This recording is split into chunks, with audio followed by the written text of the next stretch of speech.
Amigos, ¿cómo están? Bienvenidos a un nuevo video de este canal. En el video de hoy quiero mostrarles algo maravilloso, y es que ya puedes hacer el contenido de tus libros sin tener que pagar a ningún diseñador para que ilustre tus libros. Así que quédate en este video, suscríbete por favor, quédate conmigo en este momento porque te voy a enseñar algo maravilloso que va a cambiar tu vida a nivel de la autopublicación de libros, amigos. Así que vamos allá. Y lo primero que tienen que saber es que estoy trabajando con Photoshop, y vamos a imaginar que tomamos una imagen de Google porque queremos tomarla como parte del contenido de un libro de colorear que quisiéramos hacer. Pero como nos damos cuenta, la imagen que hemos descargado desde Google tiene marcas de agua. Y esto es muy sencillo de trabajar y de eliminar estas marcas de aguas, amigos. Pueden darse cuenta también que cuando hago zoom a la imagen pierde un poco de calidad. Y si yo coloco esta imagen en un libro, a la hora de ser impreso va a afectar su calidad en la impresión. Entonces les quiero enseñar paso a paso qué hacer para quitar la marca de agua de este tipo de imágenes y perfeccionar la vectorización de este dibujo y poder utilizarlo en el contenido de nuestro libro. Así que lo primero que vamos a hacer es que vamos a seleccionar la capa del dibujo. Vamos a ir a la opción de imagen, ajustes, y vamos a posicionarnos en la opción curvas. Luego de estar acá, vamos a tomar esta perilla de la derecha y lo que vamos a hacer es que la vamos a arrastrar hacia la izquierda hasta que veamos que la marca de agua comienza a desaparecer.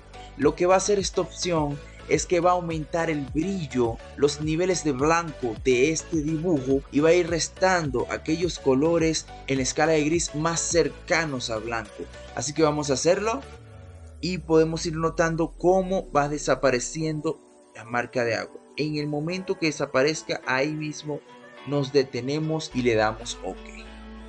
Listo, solucionado, ya no tenemos marca de agua en el dibujo, amigos. Como lo pueden ver, no hay ningún rastro de marca de agua. Pero este dibujo aún no lo podemos utilizar así. Lo segundo que vamos a hacer es que vamos a perfeccionar las líneas negras de este dibujo. Al nosotros haber utilizado la opción de curvas y haber aumentado la luminosidad de los blancos, automáticamente afecta las líneas, haciendo que sean un poco más grisáceas. Lo que vamos a hacer es que vamos a hacer que las líneas sean más oscuras, lleguen más al color negro preferido.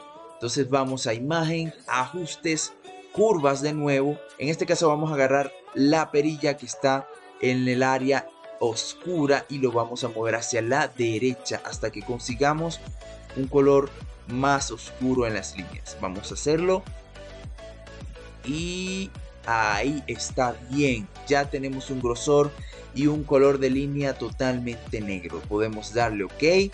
Lo siguiente, amigos, que vamos a hacer, porque no podemos utilizar esta imagen así como está y pegarla en nuestro archivo de Word. Lo tercero que debemos hacer es vectorizar esta imagen para que en la impresión sea una imagen totalmente perfecta y sin cortes ni rasgaduras, como lo podemos ver acá. Como se dan cuenta, acá en esta zona todavía tenemos píxeles que se ven sin perfecciones. Esto debería verse totalmente recto y de calidad. Para hacer eso, lo que vamos a hacer, amigos, es algo muy sencillo. Seleccionamos ventana y vamos a la opción canales. Eso nos va a habilitar esta pantalla que está acá, o estas opciones de canales. Vamos a ir a la opción azul, nos posicionamos encima de esta opción con control, luego presionamos control clic y eso va a provocar que el dibujo se seleccione por completo. Luego vamos a selección y vamos a invertir. Esto va a hacer que todo el trazado negro se seleccione por completo. Y luego lo que vamos a hacer es crear una nueva capa, amigos, en el área de capa. Y vamos a la opción de selección rectangular. La seleccionamos, nos posicionamos encima del dibujo, le damos clic derecho y vamos a seleccionar esta opción que se llama hacer trazado de trabajo. lo dejamos en 3,0 y le damos OK. Esto lo que va a generar es un trazado, un vectorizado perfecto de las líneas de este dibujo.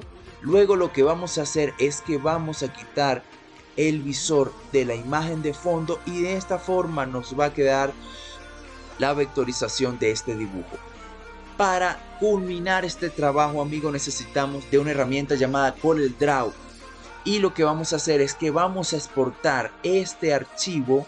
Nos vamos a la opción exportar y lo vamos a exportar como trazados a Illustrator. Trazados de trabajo y le damos OK. Seleccionamos el lugar donde queremos guardar. En este caso lo voy a guardar como prueba vectorización y le vamos a dar OK. Amigos, ya estamos en la aplicación de CorelDRAW y aquí vamos a ir a espacio de trabajo, procedimientos iniciales, documento nuevo, y por defecto nos trae un documento de una anchura de 8,5 pulgadas por una altura de 11 pulgadas. Normalmente ese es un tamaño para un libro de bajo contenido, es un tamaño grande para que el cliente tenga una mejor experiencia dibujando. Así que acá yo voy a crear el nombre del proyecto, voy a colocar prueba vectorización y yo me voy a quedar con estos parámetros, resolución 300 y le doy OK. Amigos, desde Photoshop hemos exportado una vectorización que necesita ser materializada y lo vamos a materializar con CorelDRAW, y lo que vamos a hacer es darle control I para importar esta vectorización. Vamos a la carpeta donde guardamos prueba vectorización, le damos importar sin seleccionar nada en nuestro teclado ni en nuestro mouse. Vamos a arrastrar nuestro mouse hasta el centro del proyecto y le vamos a dar enter. Luego vamos a la opción desagrupar todos los objetos. Luego vamos a la opción combinar o control L. Y luego, amigos, simplemente tenemos que seleccionar el color que queremos seleccionar para esta vectorización. Y listo, amigos, ya tenemos nuestra vectorización lista, realizada, completa. Y fíjense, vamos a darle zoom, zoom, zoom, zoom, todo el zoom que ustedes quieran. Y la imagen es una imagen perfectamente rasterizada y vectorizada, amigos, que podemos utilizar para nuestros contenidos de libros y el cliente pueda llevarse la mayor experiencia. Así que hasta aquí dejo este video. No olvides suscribirte y darle like a este canal si te gustó. Estaré subiendo más contenido importante para que puedas mejorar y perfeccionar tus libros de bajo contenido para Amazon y montarlos en Amazon KDP y recibir las regalías de esos libros. Así que nos vemos en el próximo video. Bendiciones.